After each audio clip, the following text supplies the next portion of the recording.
Would you like a way to commemorate the deuce drop heard around the world? That's right, get your Amber's Turd t-shirt today from mixtees.com and Midnight's Edge.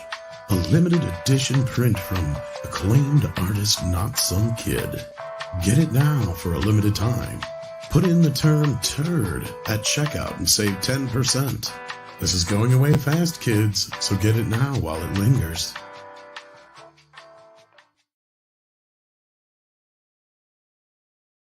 Shh. Bad reboot. Hello again, internet's people. Welcome. I am here to talk again about the Netflix taking away themselves from the Russians. And I'm very upset, but I have a solution for everybody that will make things work perfect. I have started my own new service called Netflix. That's right, Netflix. I will come to your house personally and show you one of my 3 videotapes. Now, unfortunately, we don't have a lot of movies to start with. This is a problem, but we're working on it. Right now, we have Back into the Future. We have Smokey and the Bandit. And we have All Dogs in Heaven. Now, I must say right up front, All Dogs in Heaven was accidentally taped over by some stupid son of a bitch with half of a football game. So I'm not having any ideas of if Dog goes to heaven or not. And he sounds just like the Bandit, which I really like. So sign up today for Netflix. We're working on getting new movies all the time. I have a friend who has Jurassic Park The Lost World 2, and I'm thinking if I trade him All Dogs in Heaven for Lost World will be good trade for me. So, call us today to sign up for Netflix. Jada, G.I. Jane 2, can't wait to see it. All right? Uh-oh, Richard.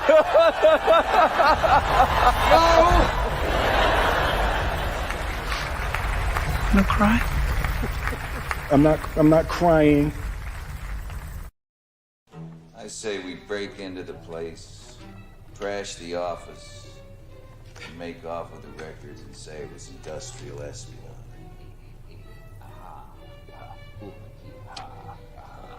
I thought my jokes were bad. Joker.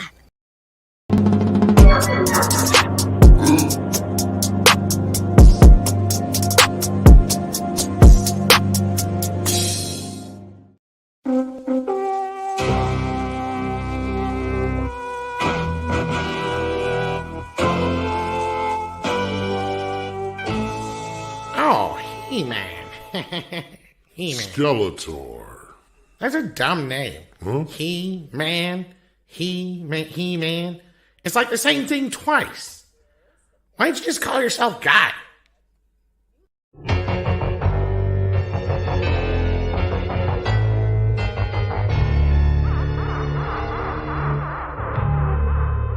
Hey, Beast Man. Do you have any problems with shit sticking to your fur? No. Then get over here and wipe my ass. Hey, this is Angry Grandma with another fucking weather report. It's hotter than hell out here. I got sweat rolling down the crack of my eyes. The sun's beating down on my titties. I don't know, it's so fucking hot. I go in the house, my damn air conditioner's fucked up. So, I'll tell you what I'm gonna do. I can't get no relief in the house, can't get no relief outside. I'm going downstairs and get me a couple of ice trays, and I'm sticking them down my titties and down the ice of my drawers and see if that won't cool my ass off a little bit.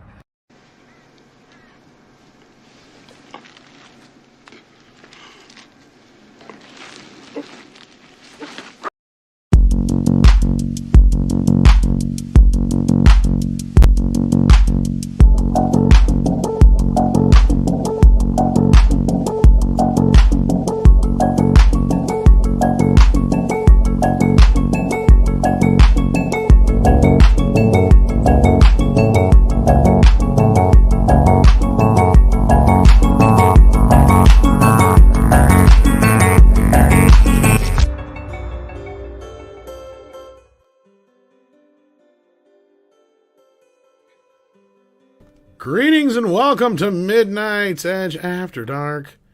The very last minute, coming in here like a hero, it's the Script Doctor, along with myself, Tom Connors. How's everybody doing out there? How are you doing, Script Doctor?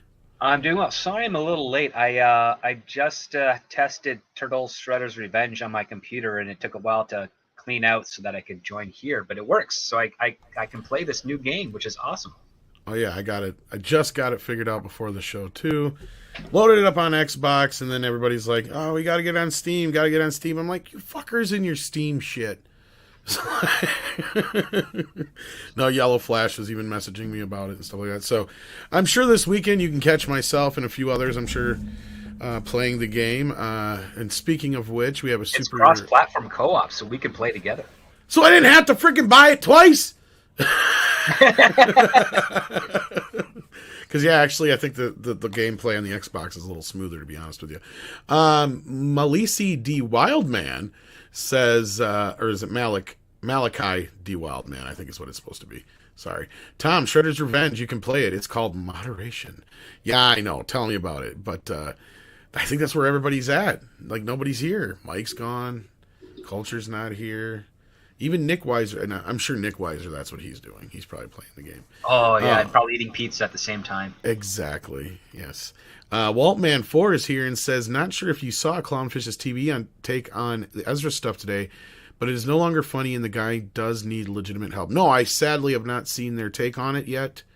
I wholeheartedly agree. I think he does need help and yes. Should get the help he needs and make amends to any transgressions he has committed. Absolutely. But we'll probably get into that a little later. There's a few other things to discuss first. We've been keeping up with the Ezra Miller situation. But yeah, from what I can tell you so far from Shredder's Revenge, it's the classic Konami style, and they did a great job with it so far. It's not too bad. I only played a little bit of it, but yeah. I just tested out the keyboard controls to make sure it actually had keyboard controls, because they don't seem to advertise it has keyboard controls. Well, I guess you can use just about any controller. Like, I got my PS5 controller up here for it, so. Well, like, none of my... I do have an Xbox 360 and 360 controller, but my computer does not recognize it. Yeah, I think you might need at least an Xbox One or whatever. If not, they used to make some pretty decent PC controllers for like $15-20. Yeah, that's irrelevant. My computer's too old. It doesn't recognize any of those controllers. Oh, you need a new PC then. Yeah, but it works. My PC works better than yours, and it's probably about a decade older than yours. Well, there's that. But I still wish Windows XP still existed. So me too. But I mean, the game's still cross-platform, so who knows? Tom, you do a stream of the game. I can join you. We can fight the foot together. We'll figure it out. We'll definitely figure it out. But speaking of playing games, it seems Ezra is playing games with the law. We're going to get into that a little bit, as we pointed out before. We got some Joker 2 news, and a juror has spoke out in the Johnny Depp Amber Heard trial, so we're going to discuss that a little bit too. But first, let's say hello to the folks in the chat. I see Mecha J's here, Monster Huntress Rune is here, Darth Maul is here, Ladies Man 727 is here, Liam McNeil is here and singing Teenage Mutant Ninja Turtles. Yeah. We got Stan Lee himself here. We got Tree Rock Creations. There's somebody I ain't seen in a while. How you doing? We got Rob Williams here. We got Ham Dinger. He is missing. I don't know. Maybe. Mikey's going to be a little late. That I know. Brett Cohen's here. Daryl Brewer's here. Tim Hayes is here. We got David Rayner. Kitty Bear PCI is here. War Monkey's in the house. Lord Feynman and Stephanie Janisek. I saw her here too. Chris M's here. E. Clay Thomason's here. Welcome, guys. Read by Nature's here. Thank you so much for being here. We appreciate it. Sean Estep, Zachariah I saw in here earlier. KR Nut. And so many more. Goddess of Whim I even saw in here earlier. And I think Tina Bojan was here as well. So thank you for being here, guys. We appreciate that. You guys, I could have waited. And I could have waited for the rest of these guys, but I didn't want to keep you guys out there waiting. Oh, we got Doug in the chat. You know what, Doug? I'm going to send you a link. You ain't been on here before, I don't think. Or if you have, it's been too long. Let's see if I can find you. That's what I love about the Twitters. Oh, did you see I got booted from Twitter for 12 hours? Did you? Yeah, some asshat reported me. Yeah. Yeah, some asshat fucking reported me. So I got booted from Twitter for 12 hours. Because he didn't like... Because he came on my fucking thread about Obi-Wan Kenobi and started interjecting his fucking opinion. And I'm like, fuck off. Nobody cares. Obi-Wan is, it's not doing so well.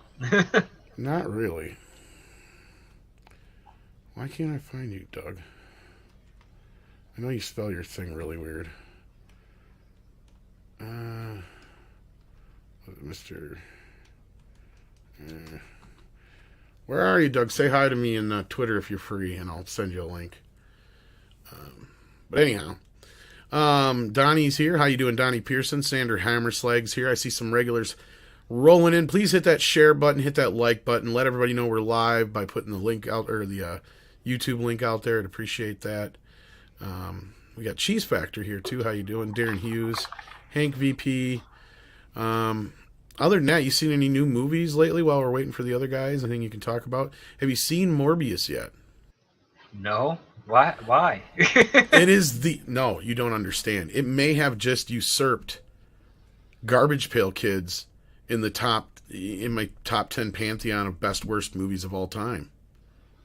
It might even be better than The Room. Nothing is better than The Room. I'm not so sure anymore. It's up there with The Greasy Strangler. I haven't seen that yet, but I want to.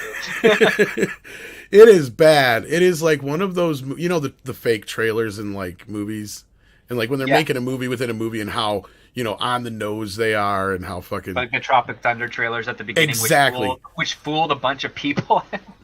This is one of those movies. This is like if somebody decided to take a Tropic Thunder trailer and make it a movie. It is that's Morbius. So gloriously bad. Like, I fucking love it. You can't stop watching it. It's a goddamn train wreck. Because I'm sitting here, I'm like, I need a nap, but I'm going to start watching Morbius just to check it out. Next thing I know, I watched the whole goddamn movie, and I don't have any time for a nap now. But I'm like, it just goes from one batshit crazy element to the next. And literally, it's like if somebody said, let's take Dracula, mix it with Victor Frankenstein, or the Dr. Frankenstein story, and throw in some superhero elements, and make as many batshit crazy powers as we can, and literally use as many bats as we can. I mean, it is the if you look up batshit crazy in the dictionary, underneath it's a picture of Morbius. I don't even think dictionaries have pictures anymore, but I believe you. Encyclopedia, whatever. No, I do actually have a very old dictionary that does have pictures for a majority of the definitions inside. It's like the end credit scenes are like, here, hold my beer. How much Michael Keaton is in it? He's just in the end credit scenes, and that is some of the most batshit craziness of the movie. But it makes more sense now seeing it. They were clearly trying to set up this idea that they're going to do the Sinister Six, like we said. But I figured out from watching those scenes in context now, they're clearly setting it up like more like a Suicide Squad, like their own Suicide Squad, where it's a bunch of anti-heroes. So this, again, posts the problem you usually have when you try to make a movie about villains, yeah. Isn't Marvel also playing with the idea of doing the Thunderbolts, which is like Thunderbolt Ross? I've seen something about that, yeah. Yeah, I remember hearing that. I'm like, how can you do that when William Hurt has passed away? Are you just gonna... Because he's Red Hulk, so... Or... They might just have him be Red Hulk all the time and just do a voiceover or something. It's not him, but yeah. Yeah. Who knows? Tyar Lashian, if I'm saying that right. Tyar Lashian sends in $5. Thank you so much. Says, hey, script. If Warner Brothers didn't release the Flash movie due to Ezra's BS, could WB try to have their insurance cover it due to his actions? I think we've answered this before, but go ahead. I don't think there is an insurance policy for this. If anything, insurance could probably cover a little bit of a reshoot, but not a whole lot. I think that the insurance usually only kicks in the midst of shooting, and that's usually only covers like if there's an accident. Technically, it covers production, so that exactly. So the production's already over. That's my point. Well, that's principal photography. It's not necessarily production. There is a legal loophole there because post-production is still a thing. So there might. if I was in Zaslav's position, I'd be going over every single contract, every single insurance form to see, is there a way that we can salvage this? I mean, the option that I pitched the other day was like, out of the 3 Flashes that Ezra plays, just recast one of them as another actor and then do a couple of reshoots and rewrite the story so that he ends up being the core Flash by the end of the film, and the other 2 have vanished in the ether. I could see if you can create a pretty modest budget proposal for that reshoot and stuff, I could see them trying to cajole the insurance companies to partake in a little bit of that, shelling over a little bit of money. They might be able to find some loophole, but I doubt it would help much. Yeah, I mean, listen, any trickle of money that can help is going to be appreciated for WB when it comes to the Flash. Yeah, I hear you. Like what you're stating is probably the cheapest and easiest way around this, but you still have the problem of him being in the movie. You have the stigma, which you can't really.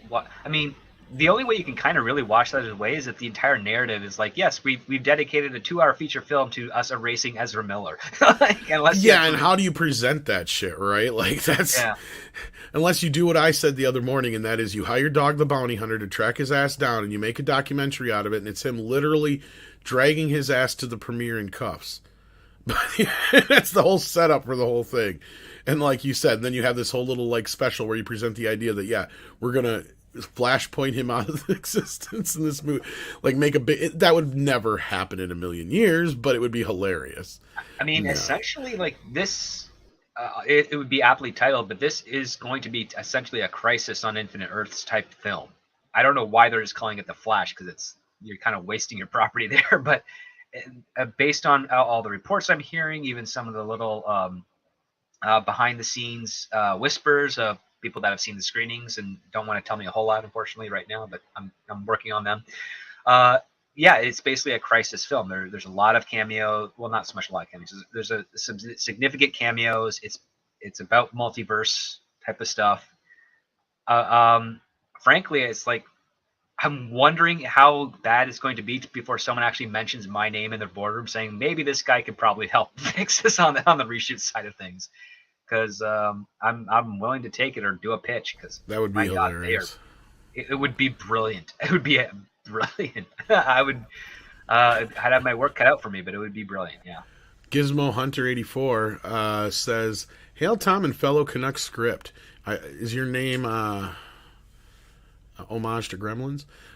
Only Bat Tom could make Flash worth watching. Interesting." I don't know if I could put up with that little fucker. Not very long. And besides, you already got Michael Keaton. That would be like, I would love to work with Michael Keaton. That's like my dream job. That'd be amazing. I mean, if you could stand Ezra, it'd only be for a Flash. That's true. You know what's funny, though? It took the authorities to finally get him to run. I'll be here all night, kids. That would be fun. You could make it a whole Batman movie, like Infinite Batmans, like multiverse Batman movie. I could dig it. That'd be fun. Yeah. That'd be about the only way you could fix this, really, is like you were saying, like reconfigure what they have into some other movie. Like, essentially, yeah. I mean, you lose at least $60 million on all the pre-development, pre-advertising setup, but like, my God. Again, they should have released this in the first quarter. No kidding, you were right. And joining us, I believe for the first time on Midnight Such After Dark, Mr. Douglas Nelson. The man who brings us the art, who's always quick on the draw with the art. The memes, there you go. That's what I was trying to say. Well, I try. Yeah. I was trying to bring up one of your memes here. I got a few of them here somewheres. But yeah, how you doing, my friend? Doing all right. Sifting through all the rumors and news. Oh, yeah. And what have you. Apparently a musical on the way for Joker. Yes. Yeah. I was hoping they would do instead of the Scorsese ripoff, they would rip off One Flew Over the Cuckoo's Nest, except it would be. That's what people were saying. It would make more sense. Yeah, because he's stuck in Arkham. It seems like the predictable part of it, but I think they're trying to do something a bit more like The Little Mermaid. Yeah. Yeah, that's my. yeah, like the musical take, because again, The Little Mermaid was a short story, then ballet and musical, and I think they might be going off of that because you got the fish out of water story, literally with Harleen Quinzel being corrupted by the Joker, right? And that is they end up using the actual Harleen Quinzel thing and not a new name, and then she just takes the moniker of Harley Quinn. Exactly. So I mean, you think they would? Would address it through the narrative that she's a psychiatrist who becomes obsessed with her patient, and either that or is a patient pretending that she is a psychiatrist. Well, yeah. Him as well. Let's to be honest here, because we got this. I'm going to read this super chat here from Goddess of Whim. Thank you so much, Goddess of Whim. Says, okay, it's my day off. Got my stacks. What's on the docket?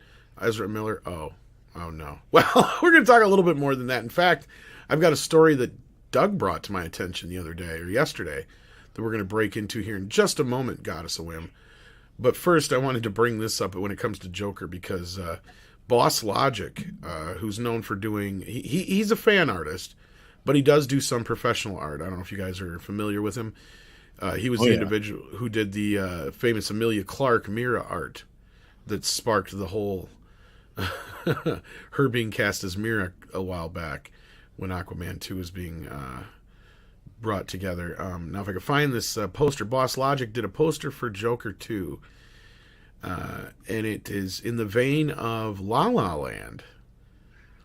So clearly this is going to be a twisted romance, which is kind of funny considering Lady Gaga's in it.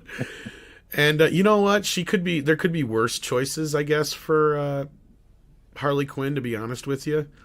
Now, I got to assume most of the musical bits are going to be in, what would you call it? Not flashbacks, but hallucinations.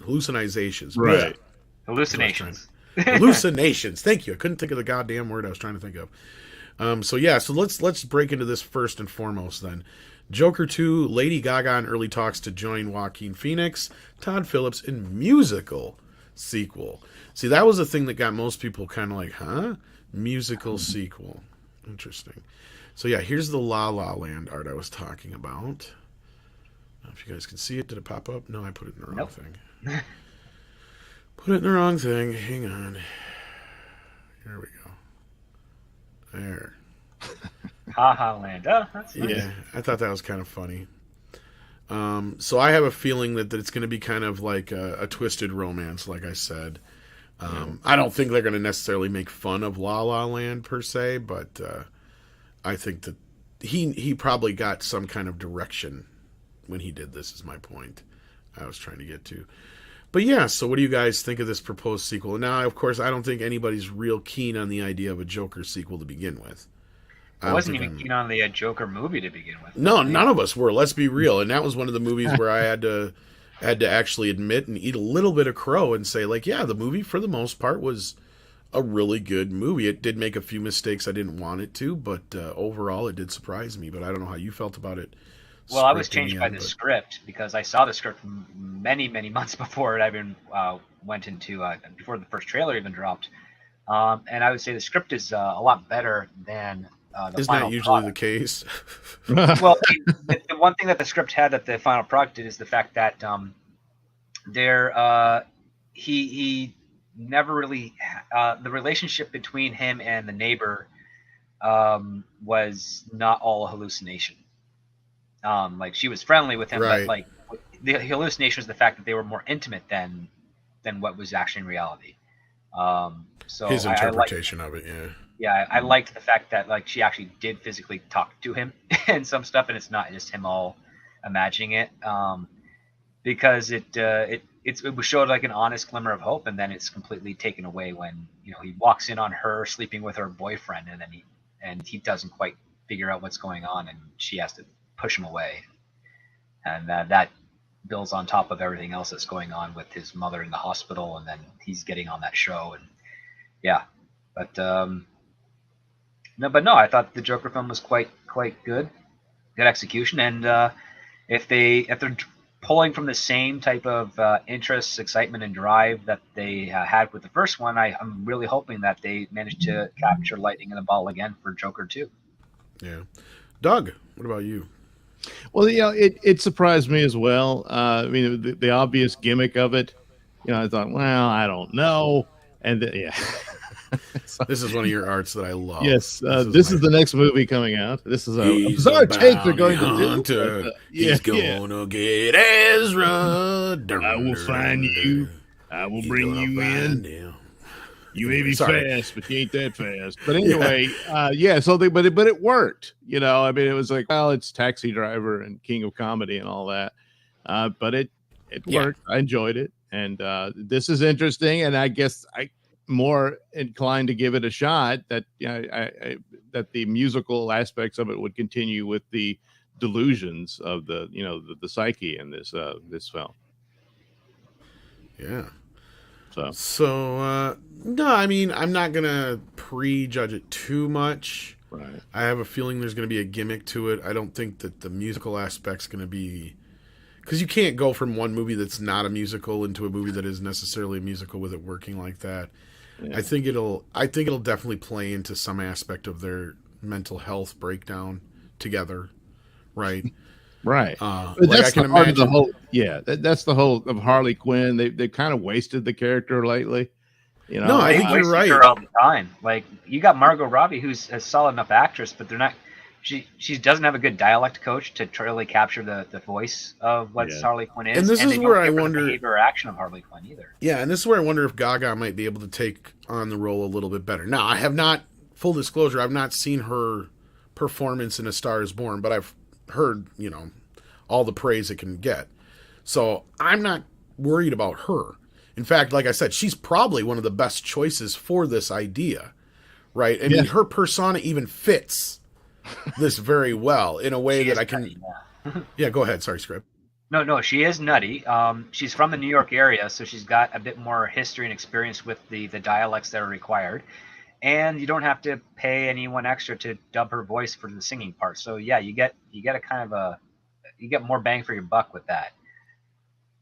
Yeah, and I can imagine the musical scenes are going to be like, let's say here's for instance, she's analyzing Joker, right? And they're having a back and forth that's getting a bit romantic or whatever, and then all of a sudden music will swell, and then they'll still be in that room in reality, but then in their minds they will dive into this musical world, like a La La Land kind of esque thing, like. And I'm willing to bet that they'll probably pull from all kinds of musicals from like New York to Singing in the Rain to West Side Story to I'm willing to bet there's going to be all kinds, and that's probably something they'll even put into Harley's character, right? Like she's into these classic musicals or something like that. I wonder if they'll draw off like a Hans Christian Andersen, not Hans Christian Andersen, I'm sorry, Danny Kaye. I'm thinking of that because he did the musical Hans Christian Andersen. Danny Kaye aspect to Lady Gaga, because it's comedic, lots of musicals, good shtick there. There's stuff to draw off of. Since the first one was more like Scorsese and De Niro, right? Would this be more classic Hollywood and Danny Kaye, Bing Crosby? That's what I'm getting at, exactly. That's what I mean. Like I can see her character having like a penchant for the classic Hollywood musicals, right? And that would play into her, falling into madness with the Joker. Right. I think it could work. I mean, I know a lot of people, their first instinct is exactly what Ryan's is, and I don't blame you, Ryan. Musical, pass. I'm not the hugest musical fan in the world, but I do like off-kilter musicals, right? Like my favorite musicals are like Little Shop of Horrors, Rocky Horror Picture Show, Hedwig and the Angry Inch. If they can do something like that with this, I think it could work. And Lady Gaga is somebody where I'm sure they could work with her in that respect. I think I trust Todd Phillips enough, I think, in that. The biggest obstacle with musicals on film is that musicals are designed for that audience interaction. Like, it's more for the stage, the live stage, than it is for something that you see on a screen. That's kind of a truism with Hollywood. Like, they know they can make it pretty successful, but you do a Joker 2, a musical on screen, within a year and a half, if it's successful, it'll be on stage and it'll get way more reverence on stage than it would ever have gotten in normal theaters, because there's just a life and energy to the live performance of a musical that you just don't seem to be able to capture on film. And that's why musical theater and Broadway and all those big shows, they resonate far more. I mean, the Book of Mormon, a musical, which even the guys over the South Park guys are like, I don't know if we want to do this as a movie necessarily, but it's quite a good feat. Well, another movie I'll remind. Oh, go ahead, Doug. I'm sorry. It's just a matter of the power of the narrative that they've crafted for this sequel, and so long as the songs are not to the point that it pushes you out of the movie, it'll be fine, because it can actually bolster and enhance the idea that this is a twisted fantasy. Yeah, I can see it more. See, that's the thing, is I think on our first instinct when we hear musical, we get that knee-jerk reaction to that classic Hollywood musical type of movie, right? I don't think we're thinking of it in the line of, like, when I mentioned Blues Brothers, most people, the first thing you don't think about is the fact that it's a musical, really. Because you just...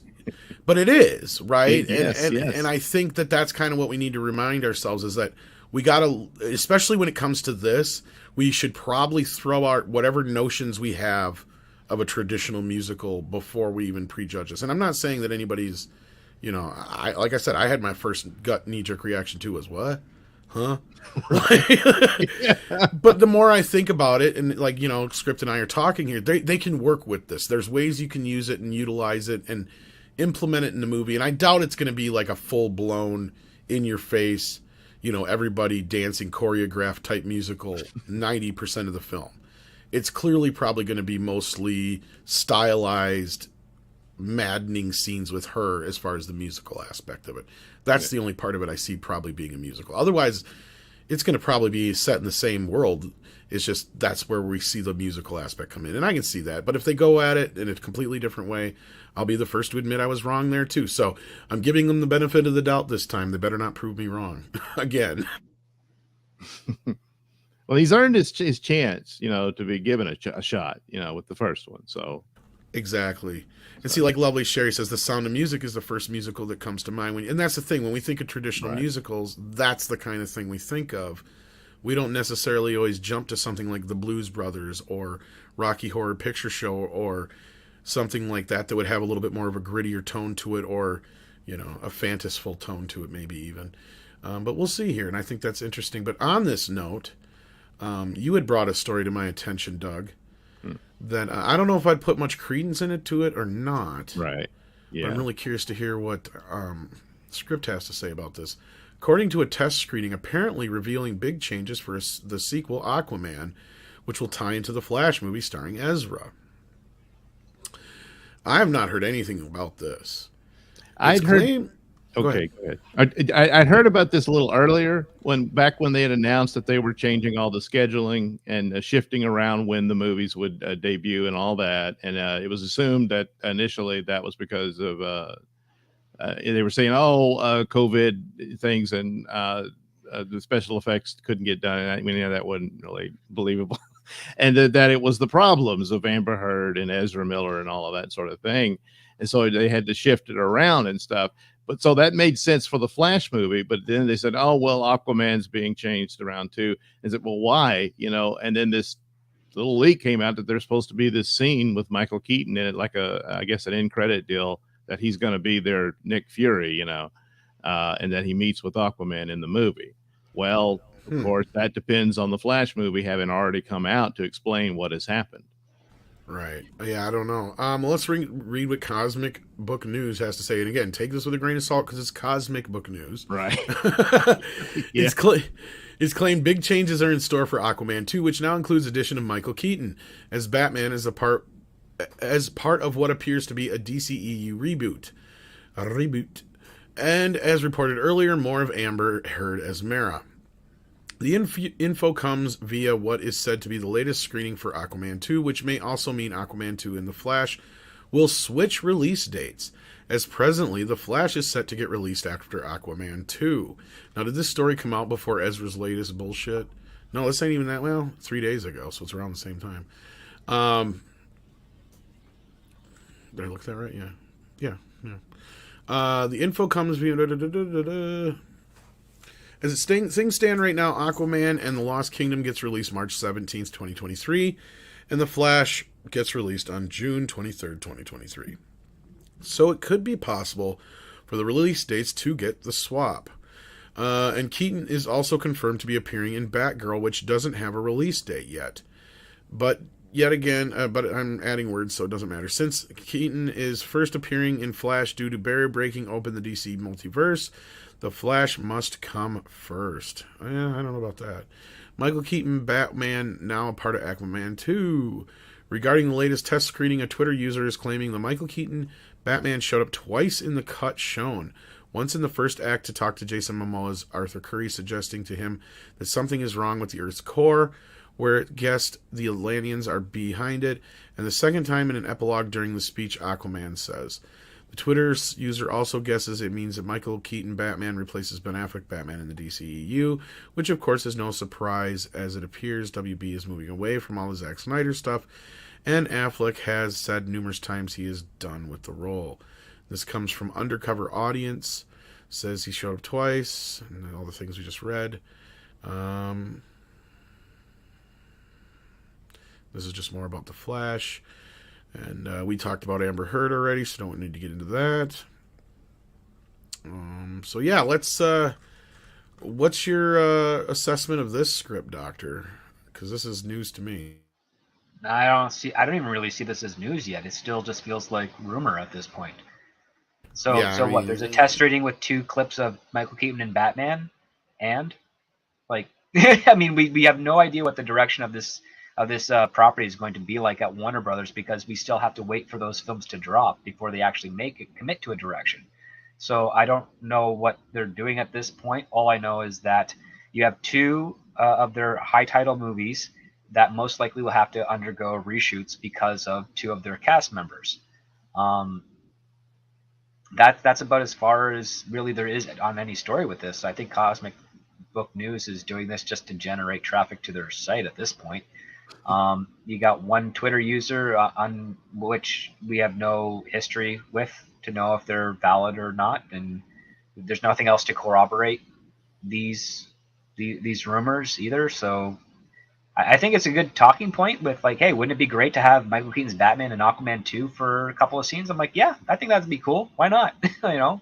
Yeah. I think that's all right if they want to do that. Heck, if they even want to do it with Ben Affleck, I'd be down for it too. The only reason I don't buy this is that The Flash was never meant to come out before Aquaman, was it? I think so.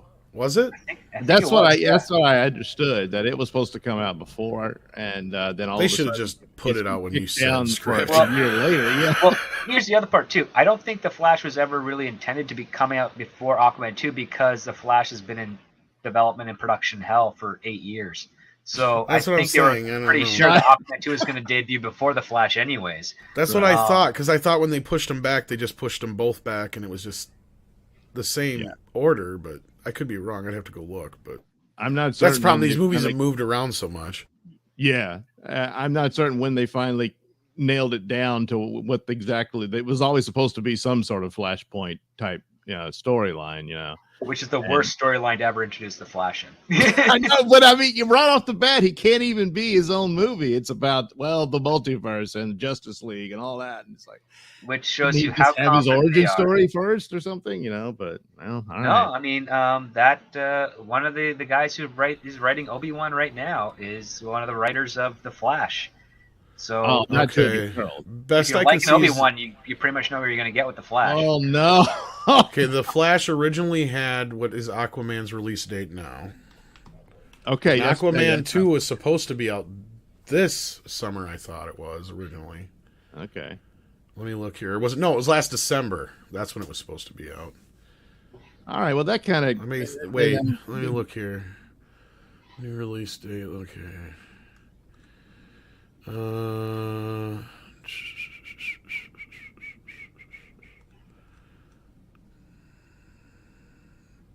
No, so you're right. Yeah, Flash was initially supposed to come out before Aquaman, it looks like. Yeah. Because Aquaman's original was Christmas. Okay. Unless there's dates I can't find before that. So that would have been pretty quick afterwards, I guess, originally. And then, so that's the deal. I mean, the only thing that lends credibility to this is that would kind of make sense for after the Flash movie. Oh, the DC EU has changed. And then Michael Keaton keeps showing up in these movies. Well, that's kind of what we heard from the leaks, if they're to be believed. Right. So is that this sets up like a infinite crisis kind of thing, like Script was saying, where it's basically these worlds are crossed over now. Yeah. So maybe there is some credence to that. Interesting. Right. It's just, it's all a mess now. Yeah. For whatever reason, the DC films. And I know we're losing you here, Doug. You have to get pulled away here. Go. So I promise. But thank you for stopping in. You do have a YouTube channel, right? Yes, the Nelson Ratings. You can check out my little videos there, along with my artwork that shows up in it. So there's that too.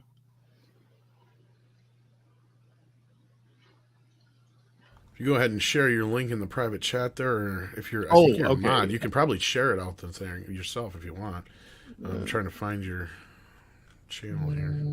YouTube. You know how fun YouTube is. I know or at least I was subscribed to you anyway. Let's see. I got like 500 subscriptions here, though.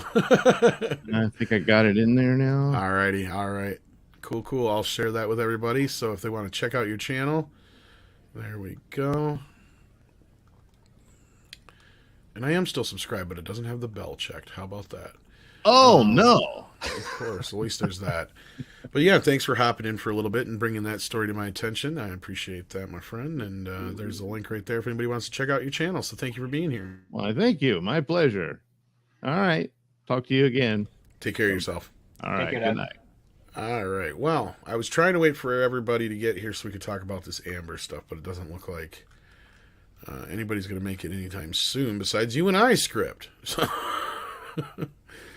I guess let's get into this stuff here. This comes courtesy of Good Morning America.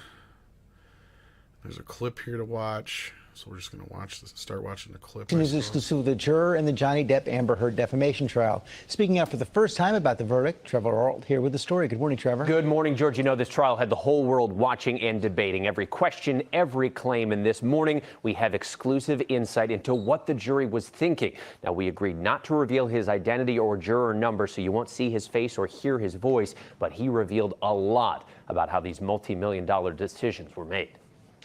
This morning, an ABC News exclusive. New details from the Johnny Depp Amber Heard defamation trial from a member of the jury who says a lot of Amber's story didn't add up, and the majority of the jury felt she was more the aggressor. He balled up his fists, leaned back, and headbutted me square in the nose. So yeah, as we kind of predicted, just about like most of the world saw it. Pretty much. Would you say, Script? Yeah, I am. I'm not even too surprised where he says the majority as opposed to the entire, because that shows that there's at least someone in that jury that was on her side, probably. Which is why she got that $2 million, I think. Yeah. Which is really just like a $2 million credit against the $10 million. Really, yes. And that was because, and I was right. Later on, it was revealed that was the last statement was the one that she won for, and it was where he said they roughed up the place, got their story straight, called 911 again, and drummed up, the fake story or whatever. That was what she got the $2 million for. Because they proved that wasn't true. But that's pretty much saying that's all she could prove at that point. And that was, to me, I think they should have let that slide, because at the time he made that statement, he had every right and reason to believe that. Right? Like, I mean... Well, it's not that it wasn't true. It's that the statement was cause for defamation. That's the that's what they ruled. Yes. The fun fact is with defamation is that if the subject is honest and it does defame the person, it still is to a degree defamation because it's revealing a personal story that's not intended to be public at all. But like that's just the threshold. It's like, oh yeah, did their actions actually hurt themselves, and does my making that public, that honest action public, hurt them even more? And that's one problem. That's one aspect of defamation, where it's like you're revealing private information for your own benefit and to cripple me. And then there's the other defamation, which is you're revealing lies with the intent of crippling me. And both are horrible things to really do for a person out of petty reasons or even. See, I get what you're saying, and I see they saw it as more of the latter, but yeah. But all right, let's continue here with this. But never did I myself reach the point of striking Miss Heard in any way. The juror, one of 5 men on the 7-person jury, said Heard's emotional testimony was not realistic. I want to move on with my life. The crying, the facial expressions that she had, the staring at the jury, all of us were very uncomfortable. Oh, yeah. She would answer one question and she would be crying, and 2 seconds later she would turn ice cold. Some of us use the expression crocodile tears. Uh-oh. I didn't think he knew what he was doing. I'd like to hear her blame that shit on social media. Well, I just put it this way. Again, as what I mentioned last month, her testimony is very much like what an actor would do on set. She has her take for every question, and then she resets and starts again. And that's not helpful. That's how you clearly define a person of who's not paying attention to what they're doing or committed to what they're supposed to be doing. Is there's consistency there. She would cry when she's asked this one question. In response, she cries or does what she tries to cry. And then she's asked another question, and that entire range of emotion has vanished, and she's now someone else. And this is her party, her legal team asking her these questions, and these reactions are coming out of her from that. And Right. it conveys a lot more information than what she's currently just letting. Let me rip out of her mouth. allow me to ask you a bit of a leading question to be punny here. Because I kind of know the answer to this, but I want you to give the actual response of somebody who's been on a set. There's different kinds of actors, right? There's the kind of actor when and crying specifically is probably one of the most hardest things for any actor to do. Usually, there are some actors who can just turn it on and off like a faucet. Yep.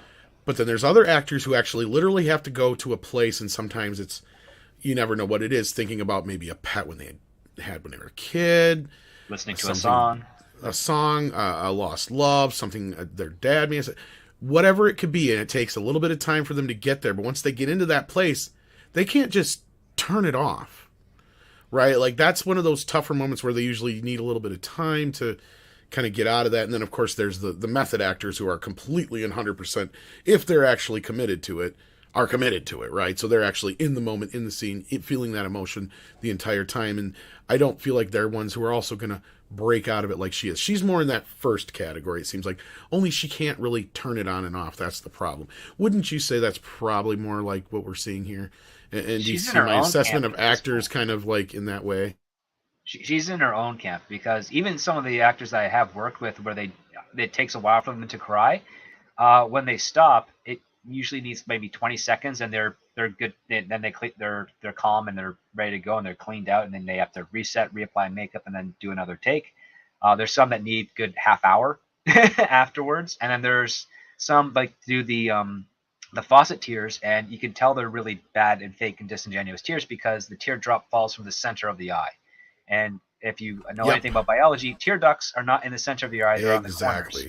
And if the tears aren't coming from the corners when you're acting, you're forcing them, and they're not, and it's bad. I mean, Tobey Maguire does it. It's like if I was a director and I saw that, I'd be like, "Cut! We're doing it again. Make the tear come out of the tear duct, not the middle of your eye, you bastard." Because that's where people cry. Yeah, the trick of doing that is, I actually had an acting coach who taught us how to do that. Because they're like, if you can't cry on command, here's one trick. That is, find the brightest light in the room and stare at it as long as possible without blinking. And then when you finally blink, you'll get a tear. But as you said, that's usually that tear that rolls down the center, not the actual tear duct. Yeah, and that's considered like a forced tear. I've seen a lot more of that out of her here. I do see a lot of directors like that because it captures really well on film, because it's not coming out of the place where it's supposed to, so it's more noticeable to the eye, but it's very, very fake.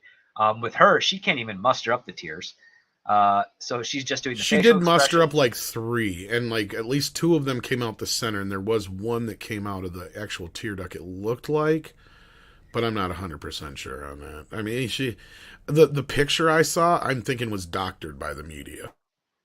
I would not be surprised. I mean, I was watching the clips on some pretty expensive televisions, and when she's doing this type of stuff that we see here, you can see a lot. You can see the brushstrokes of her That's makeup. what I mean. During the actual thing, I couldn't see it, but when I was going back and looking for high-res images for videos, like they have more, images that are from directly in the courtroom from the photographer. Yeah. And there was one that had, and it's one of the main ones you find, where it's the only one I could find where it actually has a tear that appears to come out of her tear duct, but it's just such a perfect image that you're just like, that has to be fucking doctored. It just looks too perfect. Something about it doesn't feel right. Was there a trail from the tear? No. It was just the tear just barely coming out of her tear duct, and her head tipped just the right way, and it was. That's too perfect of a capture. It was very high resolution, of course. So but it all and to me, I'm one of those where I've even gotten in it with Gary Tunnicliffe, where he's like, you can't tell the difference between this, that, and the other. Well, let me tell you, he tried testing me. After about 3 tests, he gave up. Because evidently I could figure it out pretty quick. I'm not photoshopped and CGI stuff. Usually pretty good at picking it out. The uncanny valley sticks out to me pretty good. So, and I don't remember her crying that actual much during the trial too. So, anyway, we got a lot of this to go. So, I don't know how. I don't want to do this. I don't want to do this. On Depp's side, a lot of the jury felt what he was saying at the end of the day was more believable. He just seemed a little more real in terms of how he was responding to questions. His emotional state was very stable throughout. It could begin with, throwing a TV remote at my head. It could be throwing a glass of wine in my face. The juror said the revelation Heard had not donated her $7 million divorce settlement to charity was a fiasco for her. You still haven't donated the $7 million divorce settlement to charity. Incorrect. I pledged the entirety. I use pledge and donation synonymous with one another. She goes on a talk show in the UK. The video shows her sitting there telling the host that she gave all that money away. And the terms she used in that video clip were, I gave it away. I donated it. It's gone. But the fact is, she didn't give much of it away at all.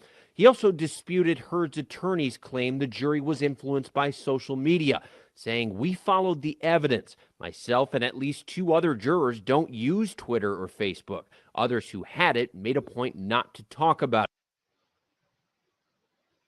That I think is very important, because that's something I think a lot of people, especially follow this with follow along with us here, right?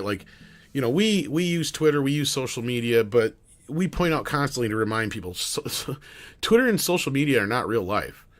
There's a very small percentage of people that are on Twitter, and as we've learned recently, a lot less people than you'd think. Oh yeah. So, I think the average is for some of your high tier celebrities, it's 31 to 40% of them of their followers are bots. Well, we found out, Elon Musk was questioning the amount of actual bots on Twitter, and we found out it's probably a lot more than they say. And when we already look at it as roughly 300, 300 million people are on Twitter, I think it is, roughly. There's 9 billion people in the world, over that.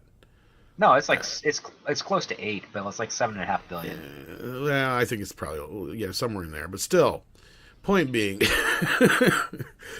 that's not a very big percentage of people. And Facebook, I'm sure has roughly the same amount of users. Oh, TikTok, I just looked it up, but we hit 8 billion as of this month. World population. Okay, cool. On the dot, apparently. I was gonna say, for a while there, we were over 8 billion. Last time I looked.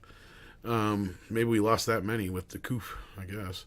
Archangel says, I'd rather see Amber get better, but that's going to require her to be humble. Go home and shut up. Exactly.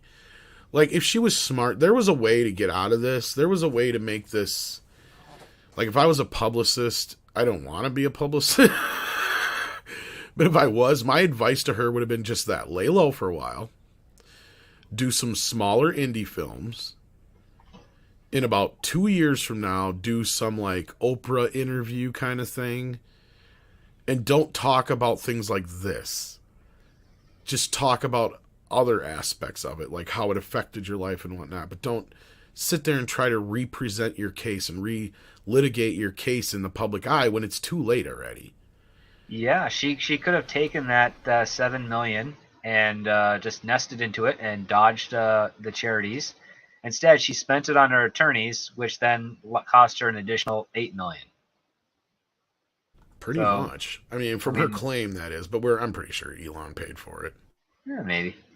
Well, even if she did pay for it, then she's still out negative $1 million. Well, that thing that we showed the other day claimed that she's worth negative $6 million. I don't know if that's true or not. I was assuming that she was at zero when she started the trial, which I don't believe she was. So. No. Well, she claims she spent $6 million on the trial. So, but anyway, we're about halfway through this, so we're gonna keep going. He said, ultimately, what I think is truthful was that they were both abusive to each other. I don't think that makes either of them right or wrong. But to rise to the level of what she was claiming, there wasn't enough or any evidence that really supported what she was saying. He added that he believed Johnny did not hit Amber.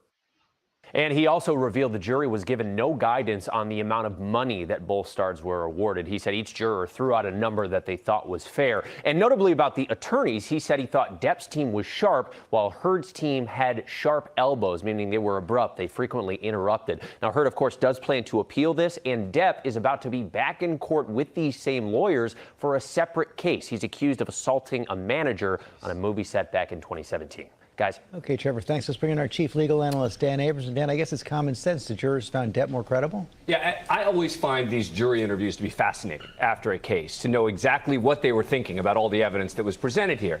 And it's not just that they found Depp more credible. It's the little nuances, right? It's the little things that bugged them about Amber Heard. And I think that's so important. People forget that it really can come down to the credibility of the person testifying. We always say in criminal cases, for example, if a defendant takes the witness stand, the case could come down to the credibility of that witness. And it's true. And it's not just what they're saying, it's how they're saying it. And I think that that's part of what's super interesting. Being overcoached? Yes. And remember, we talked about this on the show. I said there's a danger if she's looking at the jurors too much. That could be a problem. It can seem like she's acting, like it's over-rehearsed. Because, yes, a lawyer will tell a client, try and make sure you look over at the jury, make sure that you recognize them. But I thought she was doing it too much. Every question she was asked, she would pause, she would turn over to the jury, and she'd begin her answer. And it's clear that at least this juror felt that was rehearsed. You said some things about her bugged the juror, but also it seems her legal team bugged them as well. Yeah, and look, you got to wonder whether those two things are intertwined, right? That once they've decided against them, but the lawyering can matter. And it's a reminder, it's not just the defendant, it's not just the witnesses. How the lawyers perform can end up either frustrating the jurors, impressing the jurors. I'm not saying it's going to be make or break, but it's a combination of those little things that can make all the difference in a case like this. As you say, it's fascinating to hear what was going on in that jury deliberation room. Did anything this juror say surprise you? I guess it was how much they were focusing on the nuances of Amber Heard. Because I was really interested to hear after the fact, what did they think about her? And listen, this juror is saying we thought they were both at fault, right? Because that's how I think a lot of us felt, right? That they both were in this horrible, relationship that was really a problem. But the final point there being, but we didn't believe the allegations that Amber Heard made. And that was the determining factor. Johnny Depp now facing an assault case, bringing back Camila Vasquez. Any relationship between the two trials? I don't really think so. Those who think it helps him that he won this case, that means he could win this case. I don't think that's the case. I think it's a very different kind of trial. We shall see. And it shows you how much faith he has in his lawyer. Yeah. Okay. Dan Abrams, thanks very much. All right. So that was that. So what's your response to that script? Well, let's wait and see what happens with that appeal. Yeah. I don't think she's going to get very far with that. No, I think it's doomed, but heck, she's going to keep digging herself for now until she gets the help she needs. I mean, it was toxic on both sides of the argument. I understand that perspective, but the question is, the instigator is responsible for that, and Yeah. I don't think Johnny tried to behave as appropriately as he could, but you can only push a person so far, and abuse has no gender, so it just... I agree. I mean, I'm not saying Johnny's a saint, but at the same time, he's managed to do what he's done for years, and it wasn't until he got with her that he started to have issues. So I do take that into consideration. I'm not saying she's all at fault either, but, you know, usually it takes a certain chemical to make something toxic, right? She was this that element, chemical. not even necessarily. Or element, whatever you want to call it. Yeah, element, and she was that element, exactly. So that's my take on that. I agree. I don't think the appeal is going to go very far. We'll see how that goes, or at least I agree we have to kind of wait and see here. But we get the big hour-long interview with her tomorrow, so we haven't gotten rid of this yet, kids. So get used to it. This is a great story to influence people within entertainment to live a clean and sober life, though. That's for sure. Right. You could, if he didn't have the substances to hide from, to sort of deal with that, and maybe he was and didn't. I mean, I don't blame him for hiding in bathrooms or closets or things when Amber's going crazy at him. But sobriety is very powerful in helping you correct course change and whatnot within bad relationships. Well, and I hope it teaches the media to be a little bit more honest, to wait for more facts before jumping to prejudgment, which they never will. I mean, I'm saying this about a media that's been doing this. Why should the media? Yeah, no, exactly. And the media has not been anything. I mean, it's gotten worse over the last 10 years or so. I'm not going to say that it hasn't, but that's kind of the media's modus operandi has always been sensationalization of what the truth is, or lack thereof in this case. So, you know, that's never going to change. But maybe, just maybe, people like in Hollywood might start learning the consequences of trying to do movements like the Me Too movement or Believe All Women. I doubt it, but it would be nice that could be one of the side effects of this, to see that that's a very dangerous and slippery slope to go down when you deal in absolutes like that, like Sis. Well, painting with such broad strokes really just hurt more people than just going after a problem surgically. So, and we have the problem on the other side too, where I keep bringing it up that we have to remember that her issues are not not the same or indicative of everybody who may have similar disorders, right? Like, so we got to remember that too, and be careful of how we present that argument. And also when we're talking about our next and final story of the day, and that is Ezra Miller. And we need to make a little segment thing for this, because, like, it's getting that bad. It's like, where's Ezra? Well, he's still dodging the popos. They're trying to serve him with the what is it? Order for the just drawing a blank here on what it was called. Are you talking about protection order? Oh. No, protection order. You mean a restraining order? Yes, that they're trying to serve him with. So they have not found him for that yet. As we reported, he had posted on Instagram the other day, but then he just deleted his Instagram yesterday, I guess. And he has yet to have been tracked down.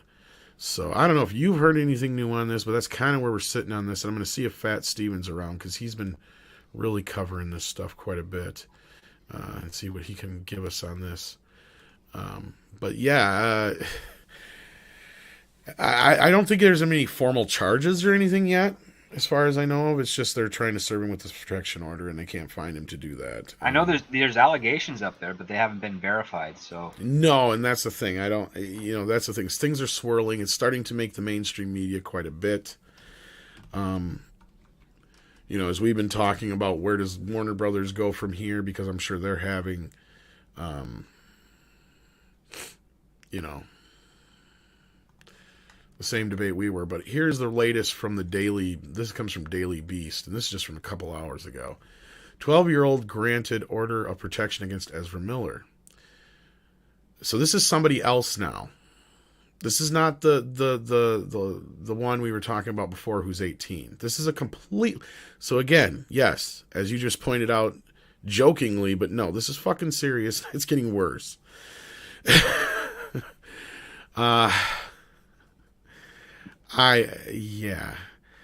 is a mother and her 12-year-old filed for order of protection against him this afternoon. So this is just escalating even farther than it was before. So Yep. what the fuck do we do from here, script? I mean, not us personally, but you know what I mean. I mean, if I was Warner Brothers, I'd be like, "Where's all the film? Light it on fire, and basically make it look like a storage accident, and be like, "Oops, I'm sorry." Yeah, seriously, another kid. Another kid with allegations, but yeah, I'd say, wow, isn't it terrible that one warehouse that we stored our Flash movie got burnt down. Burnt down, and now we have no movie to show. And unfortunately, luckily, the insurance will cover it because we have fire insurance. The rumor going around Darth Maul is Keaton is pissed and refuses to do the press junket with him, or refuses to do the press junket if they don't find a way to fix this, from what I've heard. But I have not heard much of the latest. It's been pretty quiet on the Warner Brothers front on my end, which tells me they're working on the problem. Because I know, like I said, their first priority, and they were first working on and concentrating on this Aquaman thing, because the clock's ticking on that. Like, they gotta get that moving. And the clock's going to start ticking on this Ezra business, too. And I have a feeling that's going to get pushed back. I know we've talked a little bit about the release dates earlier, but at this point, there's no way this movie's hitting in June. No, I'm not saying... I'll be lucky if they can make it for Christmas. Yeah, I'm thinking that's actually funny you mentioned that. I was going to say, I have a feeling it'll be more like next Christmas we see it. If we see it, but I still say they're at this point where they can't not release it, so it's a fucked up scenario. But this is just... If they released it this Friday, they would probably be able to circumvent a whole lot of future scandals that are going to hit by fall. You got a point there. At this point, like, yeah, you might as well. Just surprise, it's in theaters. Like, what? Yeah. What's going on? Doesn't work that way usually, though, unfortunately. But no, this literally... I would not be surprised if someone was like, listen, I saw this movie called The Producers, and I think we got an out. Well, you're kind of not wrong, and that's why I was joking the other day that I think it's going to end up leaking online. So then they have, like...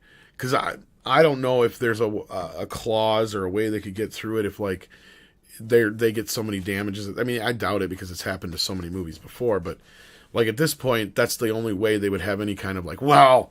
Of course it failed. It leaked online early. So we tried to rush it out to theaters, and it just didn't perform the way we wanted it to. But it doesn't matter because we got this new Flash coming in the next movie anyway. That's probably how they'll present it. That'd be like one of those most planned the best planned disaster they could come up with, I bet, at this point. It would save them the most money, or at least lose them the least amount of money, I should say. and it would probably... Because at this point, there might even be some... strange, like, people just want to see it just to see it just because it's a trash fire. That's what they want to see. Yeah. They want to see the disaster, which again, you can find a skeevy enough marketing team to spin that. You'll get some numbers. Get Dog the Bounty Hunter on the line. Oh, he's too old to find anybody these days, poor guy. You can make this something. I'm serious. I'm not Finding kidding. Flash, get Albert Brooks in there to be the dad. Albert Brooks is a little too old to be his dad, but I'm digging it. Grandpa. I see where you're going with this. Yeah. It's really just, again, like, to anyone listening, just, at Warner Brothers, recommend me to see if I can fix it for them. Because if I see what they have, I can probably come up with a couple of loopholes that would help them out on the story-wise Maybe, but I think again, it's such a bad... Everything about this Flash film from day one has been a bad idea. It just has. There's a reason. That's what I mean. I'm not sure there is any fix in it at this point. I mean, anything short of getting him completely out of the film altogether, I don't think is fixing it. I mean, I know what you're saying. Like, story-wise, you could probably, but like story-wise, there's always going to be a way to do it. But it's really just the stigma of the allegations against Ezra, the public displays of the behavior he has done that is hurting his brand and anyone associated with him. It's really a very tight, like, his career is done studio-wise. Yeah, there's no way they're going to invest in him, and he could have a comeback story, but it's not going to be anytime soon. Yeah, I don't see it anytime. This newest accusation's the worst yet. Like, we're getting to the point where it's not just like, oh, loosely he's been supposedly grooming this person from whatever point. No, this is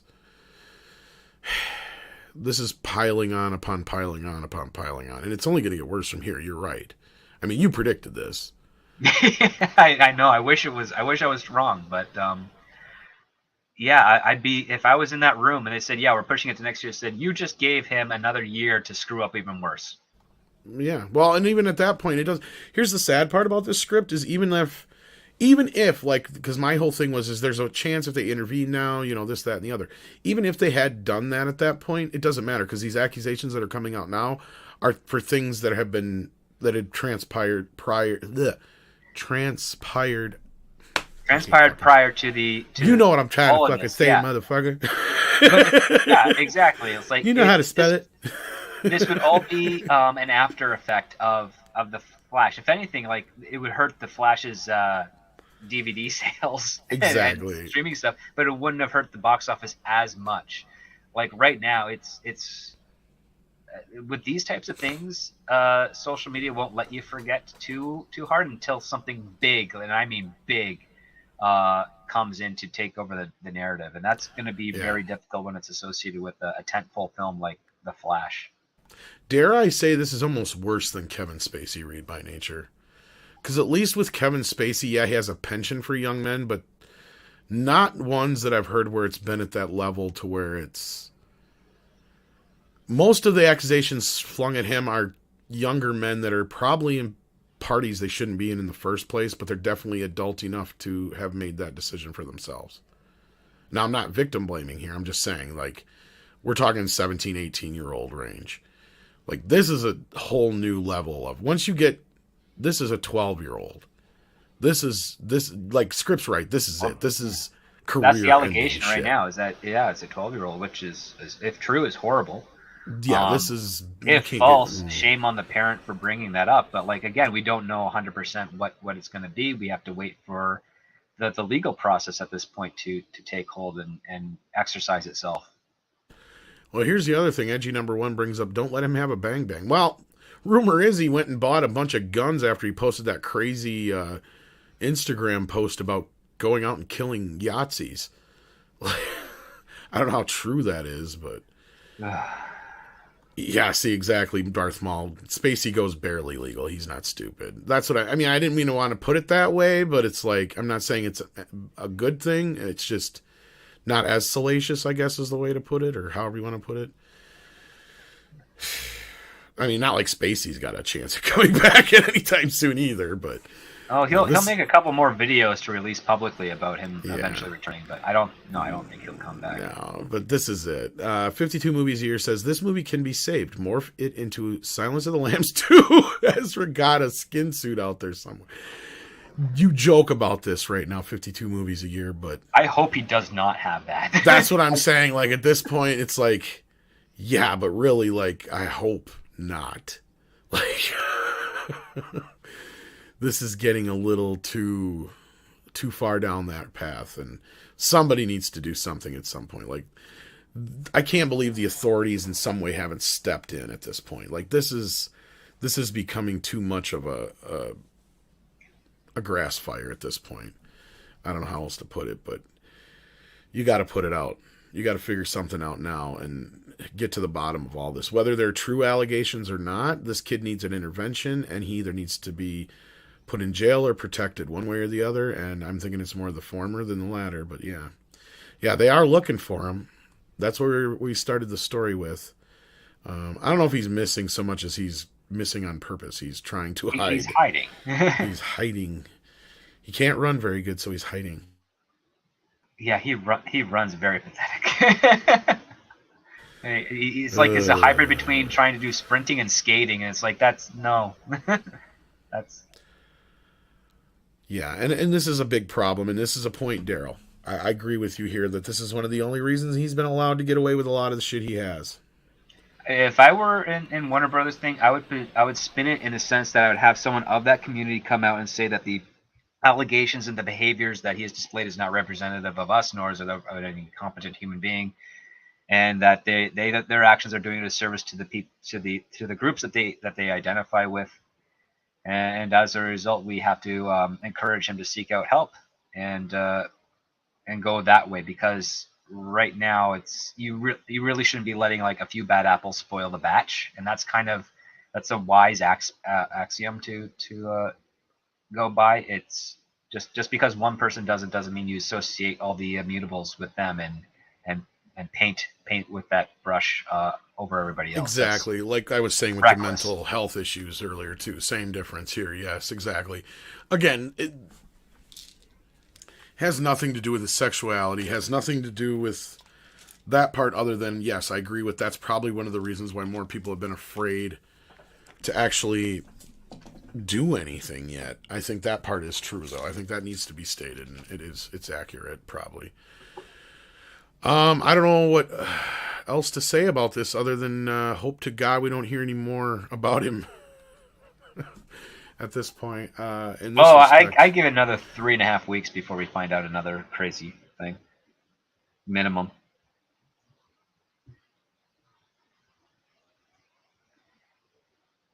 I don't know. At this point, we've been getting them almost bi-daily.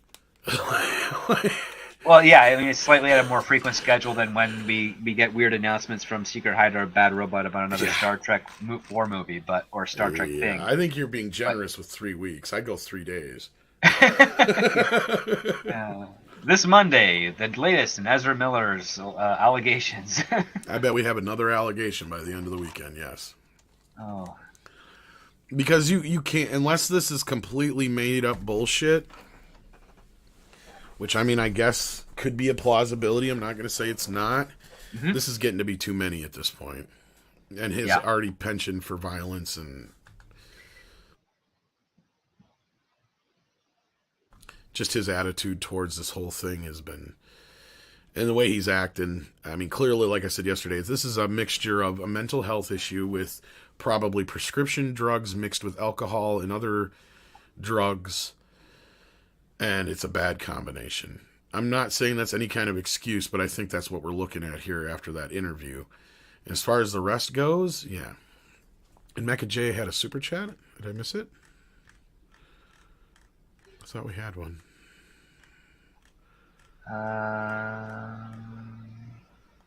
You think the woke alphabet community is still I guess we did miss Ezra at this point? That's a good question, and we did kind of answer some of that. But if I was in that community, I'd be like, we don't associate with this crazy person. Not this behavior. And that goes along with, like, you know, some people I've talked to where they've said, yeah, no, we are sick and tired of certain groups trying to hijack the LGBTQ movement for themselves, specifically those with illegal activities involved, let's say. I don't like to use the words and terms, but one that Ezra would now probably fall in the category of if these allegations are correct. Mm-hmm. So, yeah, if that makes sense. Sorry about that, Mecca J. I guess I missed that one for some reason. But I appreciate the support, guys, and appreciate you guys checking the show out today, but I think that's about it.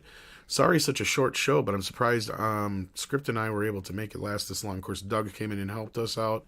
Check out Doug's channel if you haven't already. Check out Script Doctor's channel as well. And, of course, I can't say it. I'm not going to say it on the stream, Sander.